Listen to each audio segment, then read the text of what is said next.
Times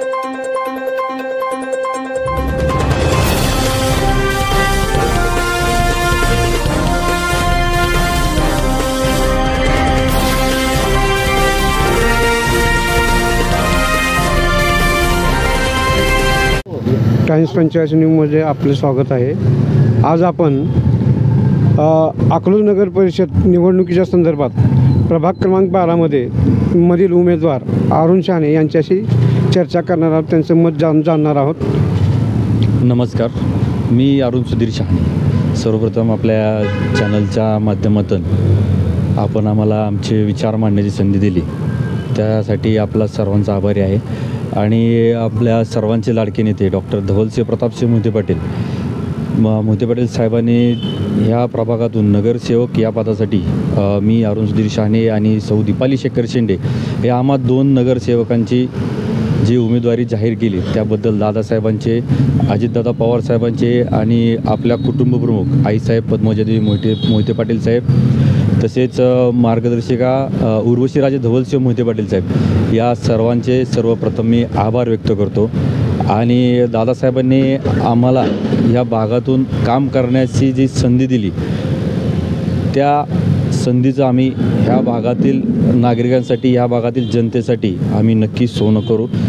ह्या भागातील मूलभूत प्रश्न आहेत, 8-8 दिवस पाणी येत नाही, आज जमिनीच्या खाली 3-3, 4-4 फूट खड्डे खांदूनसुद्धा पाणी येत नाही, रस्ते नाही आहेत, महिलांसाठी रात्रीच्या टाईमला फिरताना पथकर दिवे नाही आहेत, जे आपण ते स्ट्रीट लाईट म्हणतो ते स्ट्रीट लाईटची सुविधासुद्धा नाही आहे, टॉयलेट नाही आहेत, वॉशरूम नाही आहेत, अशा असंख्य अडचणी ह्या प्रभागामध्ये आहेत। तर त्या प्रभागाच्या अडचणी सोडवण्यासाठीच एक सक्षम आणि भक्कम नेतृत्व जे असतं ते धवलदादांच्या पॅनलमधून राष्ट्रवादी अजित पवार गट घड्याळ्या चिन्हावरती आम्ही दोघं उभे आहोत।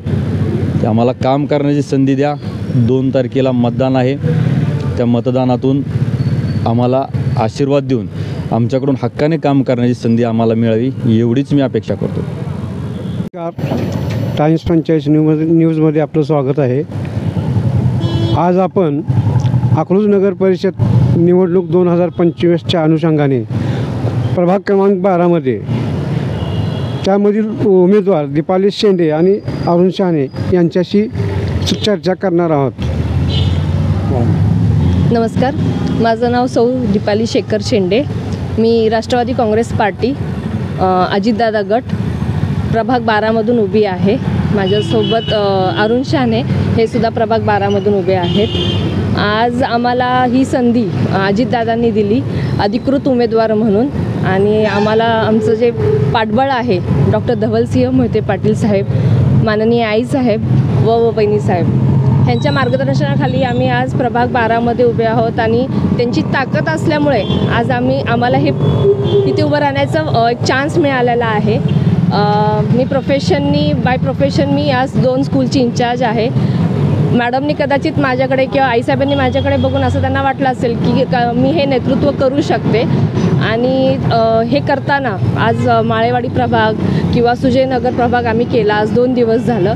त्याच्यातून असं जाणून येतं की खरंच आज आपण जे विकास करायला पाहिजे होता, आज विकास बऱ्यापैकी झाला आहे, असं नाही काही झालं नाही काय, पण जो व्हायला पाहिजे होता ते आज आपण कदाचित एक 5-6 वर्ष अजून मागे आहोत, जे आपण म्हणतो मेट्रो सिटी, पण अजूनसुद्धा आपण त्याच्यामध्ये पुढे एवढं आलेलं नाही आहे।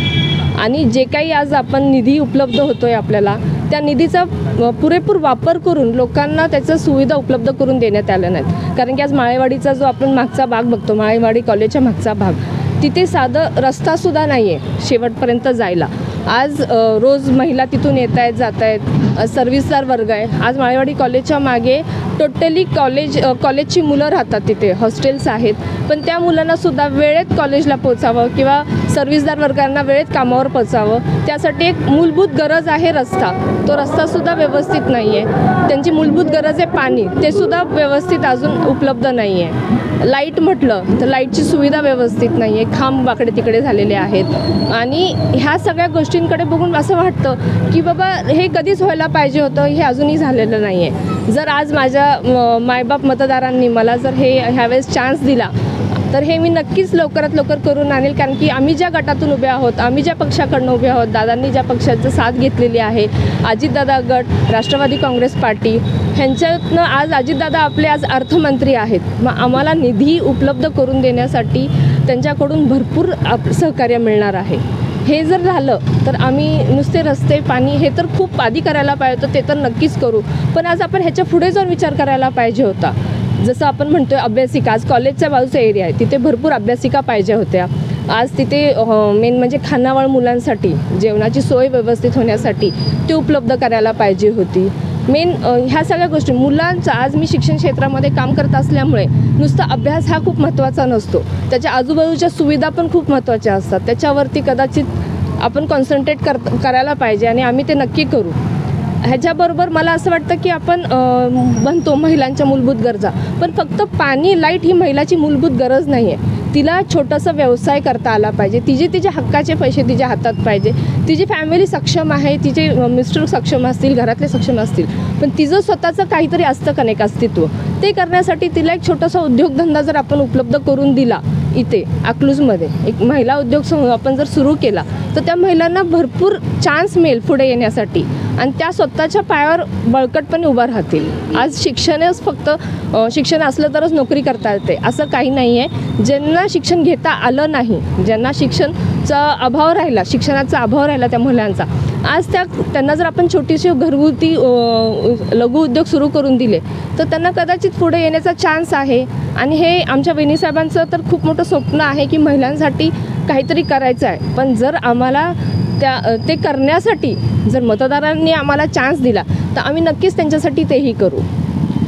मतदारांना आव्हान काय? माझं मतदारांना आव्हान आहे की आपण दीपाली शेखर शेंडे व अरुण शहाणे, घराळ हे माझं चिन्ह आहे, ह्याच्यावरती ह्यावेळेस आपल्याला मतदान करायचं आहे. ह्यावेळेस 3 मशीन असणार आहेत, तिन्ही मशीनवरती आपल्याला घराळ चिन्ह दाबायचं आहे. 2 नगरसेवकांसाठी दीपाली शेखर शेंडे व अरुण सुधीर शहाणे आणि 1 नगराध्यक्षासाठी जे आहेत ॲडव्होकेट देवयानी रास्ते. थँक्यू.